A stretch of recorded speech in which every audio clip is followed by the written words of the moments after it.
Мы продолжаем. Okay. All right. Could I have slide 41, please? Пожалуйста, откройте слайд 41. So this is our framework that we're continuing to use for the 4 skills modules. Это наша структура, которой мы будем пользоваться в развитии навыков в этих 4 сферах.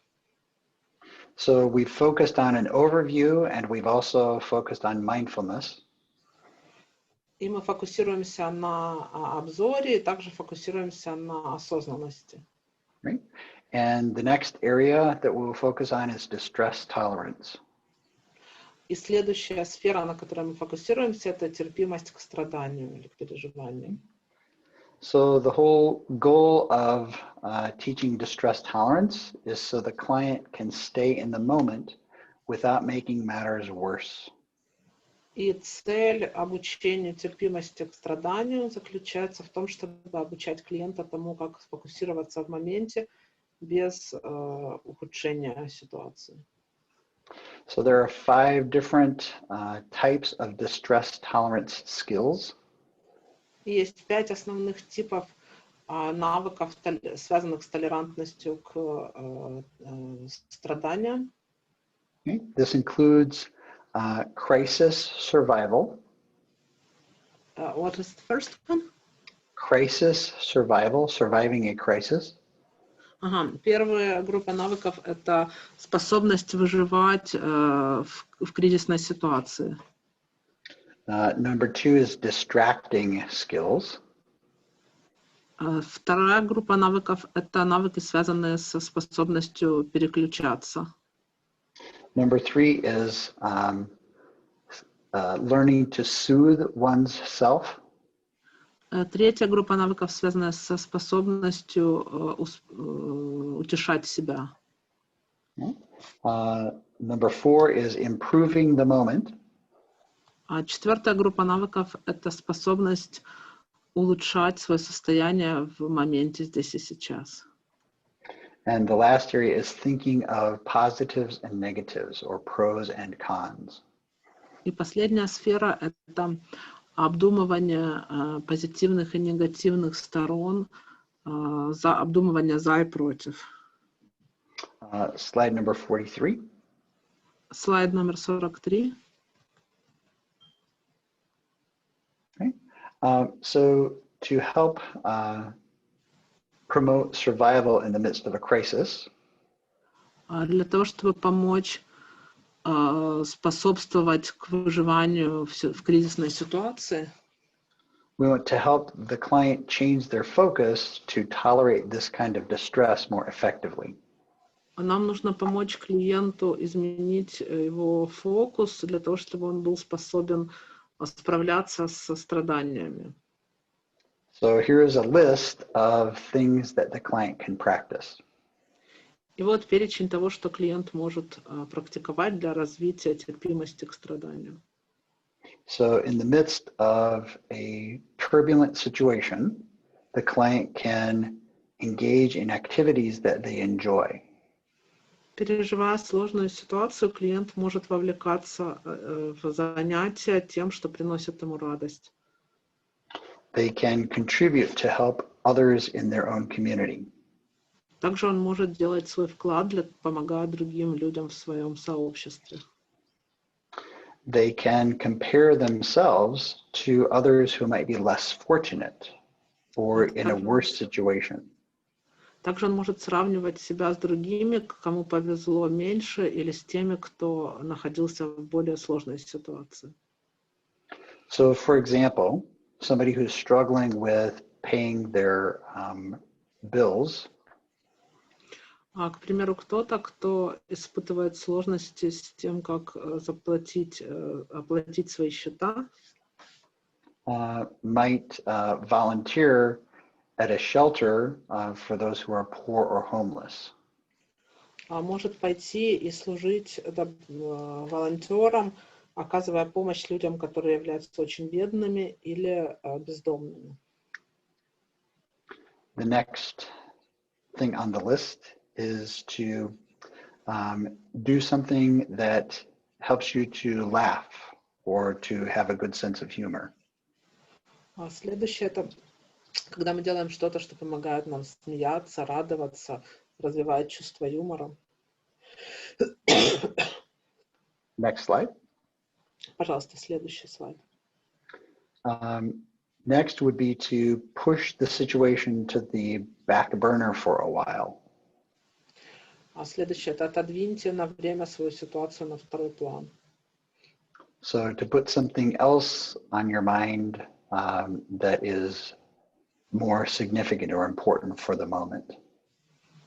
И когда мы заполняем наше сознание чем-то, что является более значимым в этот момент. Right? Force your mind to think about something else. А когда мы используем наше сознание для того, чтобы думать о чем-то другом. Perhaps a happy childhood memory. К примеру, это счастливые воспоминания из детства. Or the time that you saw a child smile. Или время, когда вы видели, как радуется ребенок, улыбается ребенок. Do something that enhances your sensations of something different. Делайте что-то, что усиливает ваши ощущения физические. Like taking a cold shower or eating something spicy. К примеру, когда вы принимаете холодный душ или кушаете что-то острое. Okay. So these would be examples of skills or behaviors that the client could do to increase their distress tolerance. Это примеры навыков или примеры поведения, которые клиент может применять для того, чтобы развивать свою терпимость к страданию. Mm-hmm. Other skills might include distracting oneself from the situation. А другие навыки включают в себя способность отвлечь себя от какой-либо ситуации.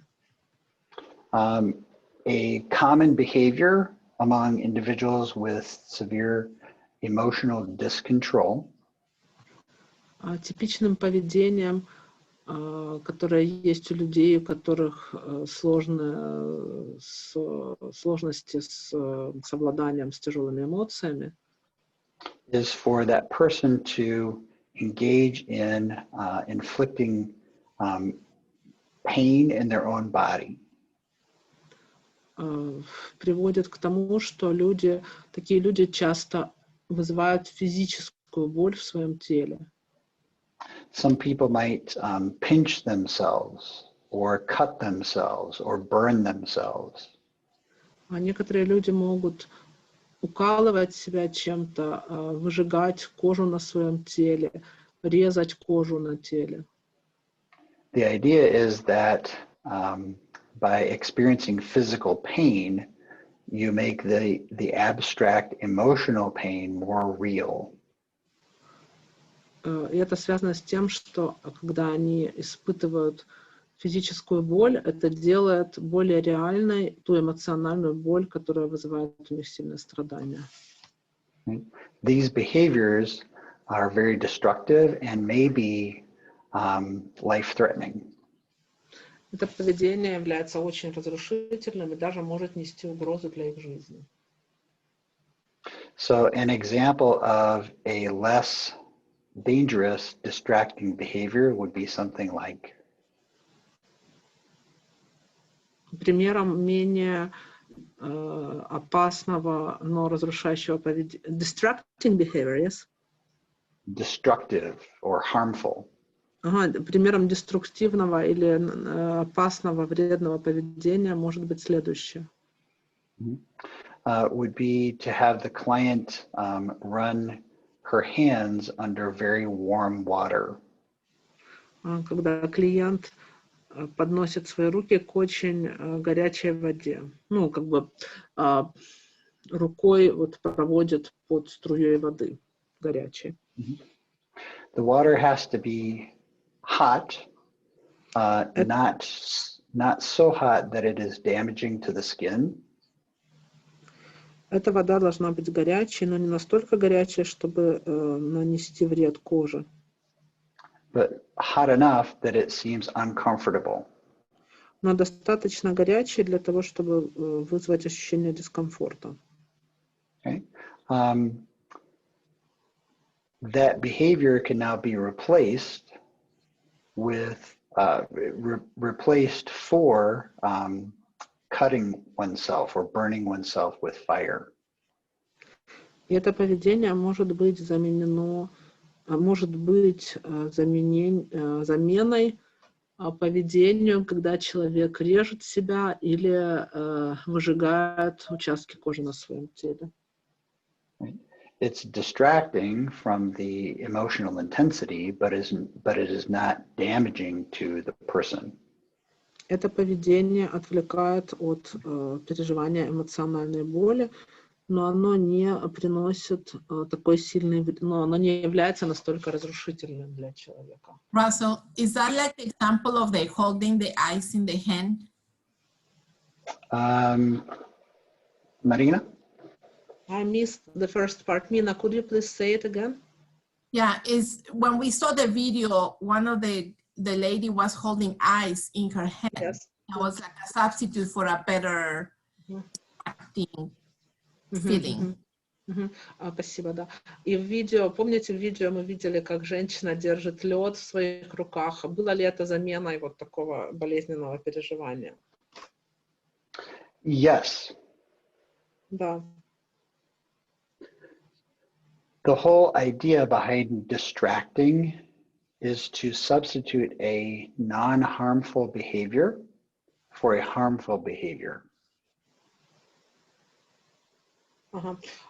Вся идея, которая стоит за вот этим вот подходом к отвлечению себя, заключается в том, чтобы заменить разрушительно опасное поведение, вредное поведение на поведение, которое не является настолько опасным или вредным.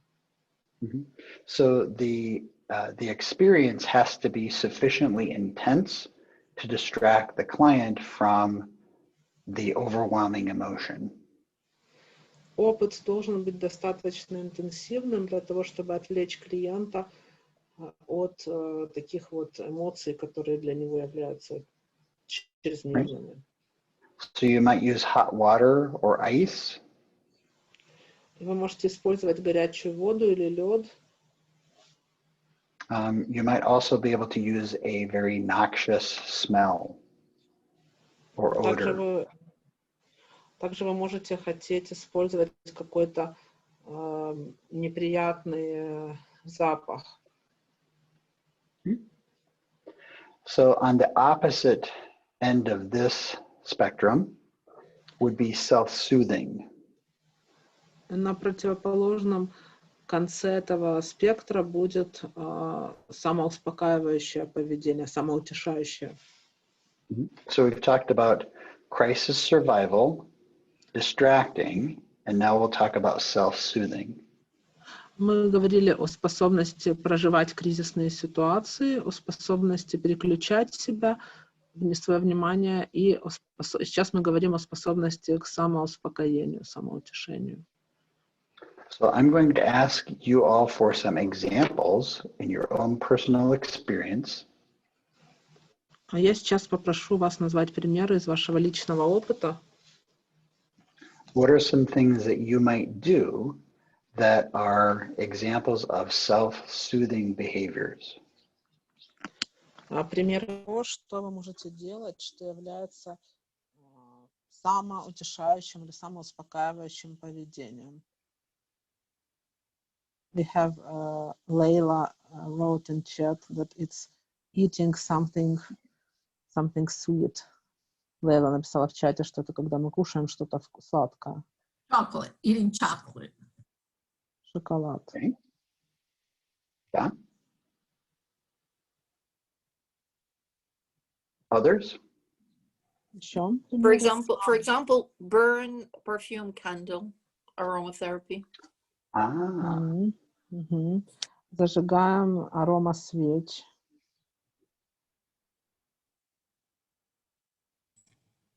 Я люблю слушать псалмы или слушать музыку классическую. listening to songs or classical music. Okay. Рисовать красками. Painting with paints. Yeah. Doing something creative. Заниматься творчеством.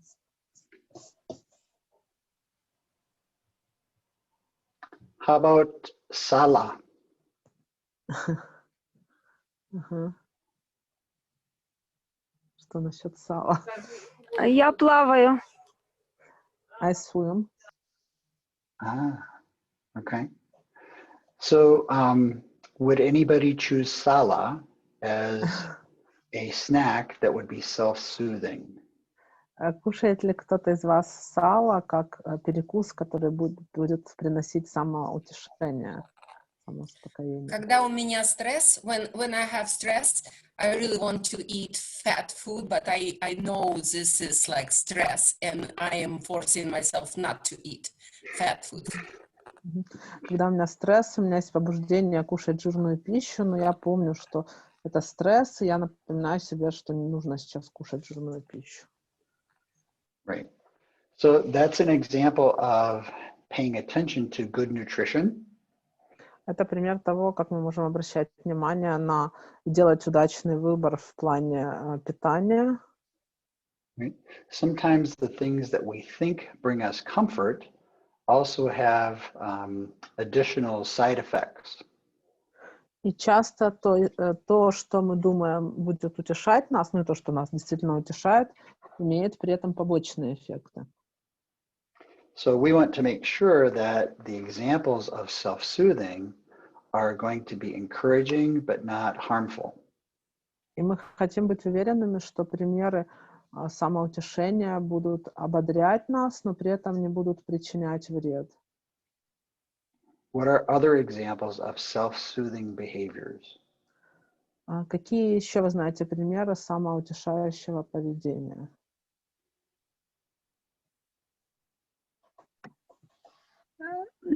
Домашние животные, pets, Мгм. gardening, Мгм. walking in the Садоводство, nature. прогулки на природе. Mhm. Игры с детьми. Мгм. Playing with kids. Mm. Okay. Yeah, these are all examples of things that can bring us comfort and peace and calm. Все это примеры того, что может утешать нас, давать нам мир, успокаивать нас. Mhm. Does anyone enjoy looking at the stars at night? Любит ли кто-то из вас смотреть на звезды ночью? Мгм. It's too cold. Слишком холодно. In the summertime. Летом. I like very much nature, and walking in the nature is very soothing. Also, we have now famous traveling program, and it really distracts and gives great feelings after looking at this traveling program. I forgot how to call it in Russian. Maybe somebody remembers. Ну, я люблю гулять на природе, наблюдать за природой, и также смотреть программы о путешествиях. Может быть, кто-то помнит, как на русском называются эти программы, очень хорошие программы про путешествия. Я люблю наблюдать sunsets, как Закаты. Мгм. Mhm. I want you to pause for a moment and consider how you're feeling right now as we're talking about examples of these self-soothing behaviors. How are you starting to feel? Я хочу сейчас попросить вас сделать паузу на минуту и обратить внимание на то, как вы чувствуете себя, как вы начали себя чувствовать, когда мы стали обсуждать то, что приносит вам удовольствие.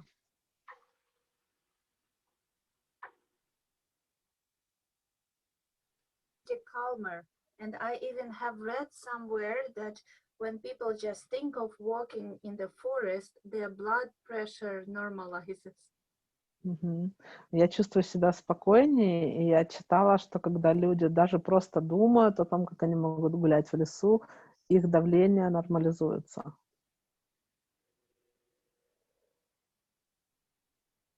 Someone else? Еще кто-нибудь?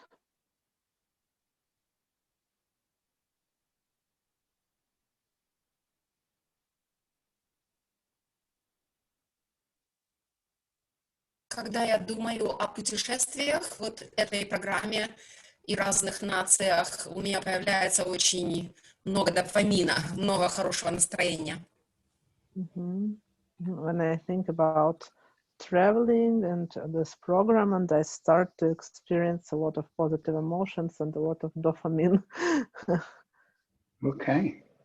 So we are not even engaged in these self-soothing behaviors at this very moment.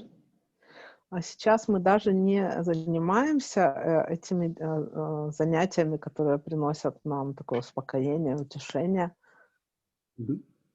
And yet we're already experiencing the positive benefit of these kinds of moments. При этом мы уже испытываем удовольствие от вот этих вот приятных занятий, So а for даже the от мыслей о client, них. so for the client who actually practices these kinds of behaviors, there's tremendous benefit. А клиент, который реально практикует эти виды поведения, для него это приносит очень большую пользу ему.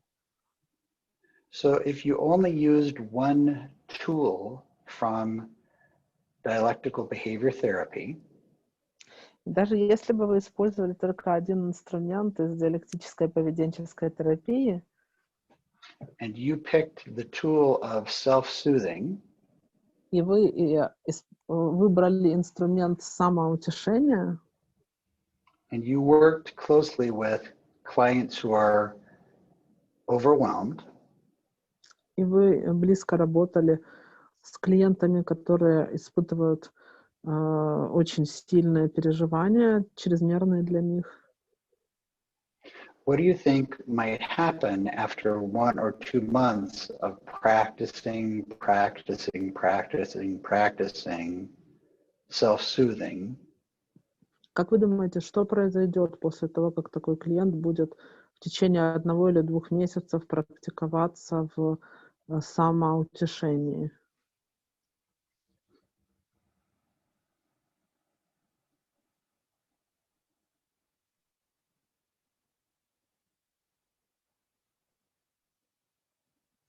What do you think would start to happen with that client? Как вы думаете, что начнет происходить с таким клиентом? He will go quickly into that. Еще раз скажите, пожалуйста. He will go quickly into that. Он быстро Он быстро войдет в это состояние. What do you think might happen? Substitute destructive behavior with this positive behavior very quickly. Он очень быстро сможет заменить саморазрушающее поведение на такое конструктивное поведение. What do you think might happen to the client's outlook on life? Как вы думаете, что может произойти с тем, как клиент смотрит на свою жизнь, как он оценивает свою жизнь? More optimistic. У него будет более оптимистичный взгляд. Да. Very nice. Да, замечательно. Может So the быть, он last area that подумает, we will Что? Кто-то начал говорить Алла, Marina, по-моему, was there something there? I think ну, somebody может быть, started to он talk. начнет думать о том, что не все так плохо и что-то можно уже менять. Maybe this client will begin to think that everything is not so bad as it seemed to him before, and it's possible to change something. Yeah, that would Mhm. encourage hope, which is tremendously powerful in our lives. Да, да, это будет способствовать усилению его надежды, что является очень мощным источником нашей жизни. Yeah. So the last area for distress tolerance that we will discuss И последняя сфера, связанная с толерантностью к страданиям, терпимостью к страданиям, которую мы будем обсуждать, is the area of considering pros and cons, or positives and negatives. связанная с размышлением над позитивными и негативными сторонами.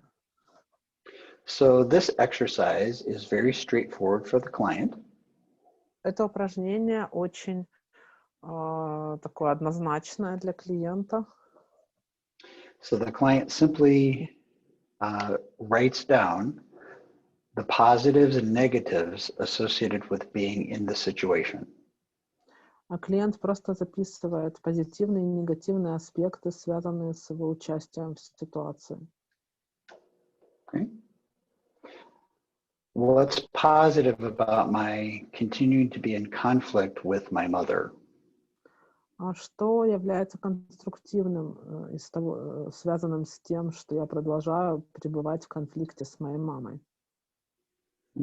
What is negative about my continuing to be in conflict with my mother? Какие негативные аспекты вот этой ситуации, когда я продолжаю конфликтовать, быть в конфликте с мамой? What happens if I do nothing? А что произойдет, если я не буду делать ничего? What happens if I take some steps to move forward in the situation with my mother? А что произойдет, если я предприму некоторые шаги и продвинусь вперед в ситуации с моей мамой? How will I continue to be in the midst of this situation? А как я могу продолжить оставаться в середине этой ситуации? It's the process of giving consideration to the positives and negatives that allows the person to continue to be in that moment. Это процесс, связанный с размышлением над тем, что дает возможность человеку пребывать в этом моменте. Mm-hmm. Again, stress И далее стресс interferes with, it interferes with or gets in the way of our ability to see options and possibilities. Стресс часто мешает, создает препятствия с точки зрения нашей способности видеть возможности. This exercise of listing positives and negatives teaches the person that they can exist in that moment and still be okay. Обучение человека позитивным и негативным аспектам ситуации помогает ему привыкать к тому, что он может быть в каких-то сложных ситуациях, и все равно с ним будет все в порядке. We don't have to make the moment go away in order for us to be okay. И мы не всегда должны делать так, чтобы вот конкретно та или иная проблема исчезла. Это не всегда возможно, да, и при этом мы можем оставаться в полном порядке, несмотря на ситуацию, в которой мы находимся. Okay. Now we're going to move on to the third module, that is emotional regulation. И теперь мы переходим к третьему модулю, это эмоциональная регуляция. Okay. And for this, Dennis will be looking at the slide number 45, and also going to the Positive Psychology webpage. И для этого мы рассматриваем слайд 45 и также переходим к веб-странице на сайте позитивной психологии, Positive Psychology. Have you got slide 45 on your screen? Yes. Let's see. I do not. It would be the next one. Следующий, пожалуйста. Yes. Okay. So some key skills for emotion regulation Ключевые навыки. include the following. Ключевые навыки регуляции эмоций включают в себя следующее. The first skill is to be able to identify and label emotions. А первый навык связан со способностью определять и обозначать эмоции. This ability to identify and label emotions is a chronic difficulty for many adults. А способность определять и обозначать эмоции является chronic ability, you said? Chronic difficulty. Difficulty. Для многих взрослых людей является, ну, они испытывают хронические сложности вот в плане вот этой вот способности определять и обозначать эмоции. It is very difficult in our cognitive development and psychological development to understand how emotions work. И очень сложно в контексте нашей когнитивного развития и психологического развития, очень сложно понять, каким образом функционируют наши эмоции. So we develop language abilities early in life. В раннем возрасте у нас развиваются способности языковые. We experience emotions and primarily at younger ages translate those emotions to physical experiences. Мы проживаем эмоции и в раннем возрасте переводим эти эмоции на язык физического опыта. So it would not be unusual for a child who feels afraid or anxious or sad to say that his tummy hurts. И для ребенка, который испытывает дискомфортные эмоции, например, он боится чего-то или грустит, или испытывает какое-либо другое напряжение, для него очень типичным будет сказать, что у него болит животик. Children have the ability to communicate, but also are thinking in very concrete terms. Дети способны коммуницировать, но они мыслят, используя очень конкретные термины. It is not until the early adolescent years when we develop the ability to think more abstractly. И только в раннем подростковом возрасте у нас развивается способность к более абстрактному мышлению. Right? Our emotional experiences are not rational experiences, and they are difficult to describe using rational language. И наш эмоциональный опыт не является рациональным опытом, и поэтому нам сложно описывать наш эмоциональный опыт, используя рациональные языковые обороты. So clients who have experienced traumatic situations, клиенты, которые пережили травматические ситуации, clients who have grown up in an emotionally chaotic environment, клиенты, которые выросли в среде, которая является хаотичной, эмоционально хаотичной, or clients who have experienced inconsistencies in key relationships, Или клиенты, которые пережили непоследовательность в их отношениях, ключевых отношениях со значимыми близкими, may experience a broad range of emotional difficulties and not have the skills to be able to identify or classify those emotional experiences.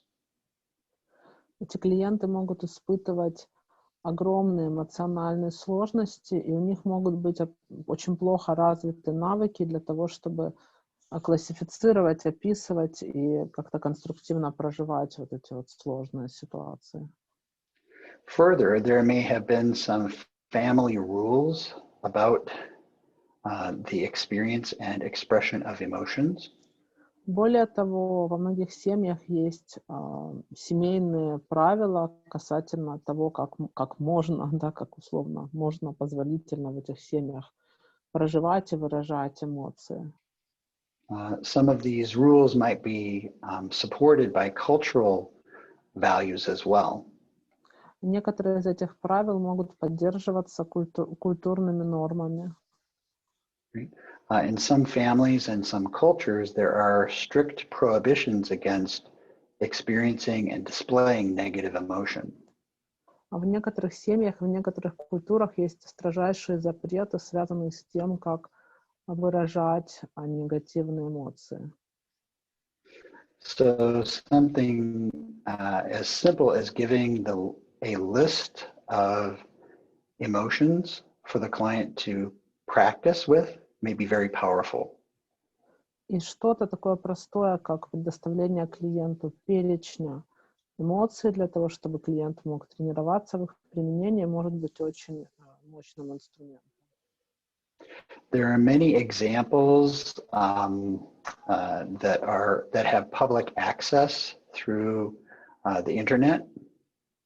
Есть множество примеров, которые публично доступны в интернете. It should be very simple for you or the client to search list of emotion words and to obtain such a list. И очень легко найти перечень эмоций и найти в интернете примеры перечней эмоций и скачать их оттуда. So I've had clients print a copy of this list and carry it with them. У меня есть клиенты, которые распечатывали такой список и приносили их. And they use this list to identify emotions in different situations. И они использовали этот перечень, носили его с собой для того, чтобы определять эмоции в различных ситуациях.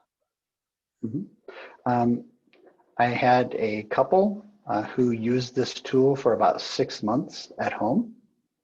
И я работал с парой, которая использовала эти инструменты в течение 6 месяцев у себя дома.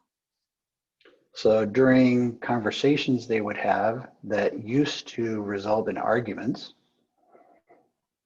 и во время ситуаций каких-то сложных они использовали этот перечень для того, чтобы разрешать конфликты, ну, какие-то сложные. They would pull out their list of emotions and identify those in conversation with each other. Они доставали свой перечень эмоций и определяли эти эмоции в процессе разговора друг с другом. They learned not only to express those emotions more carefully and effectively, они обучались тому, как выражать эти эмоции более бережно и более эффективно. but they also learned to listen to each other more carefully. И они также учились тому, как слушать друг друга более внимательно. They practiced listening with empathy and compassion. Они тренировались в том, как слушать с эмпатией и состраданием. And they found that they could exhibit more care toward each other. И они чувствовали, что они могут заботиться друг о друге. The next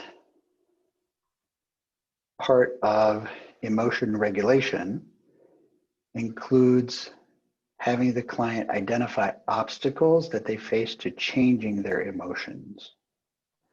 И следующая часть, связанная с эмоциональной регуляцией, связана с тем, как помочь клиенту определять препятствия на пути к изменению эмоций.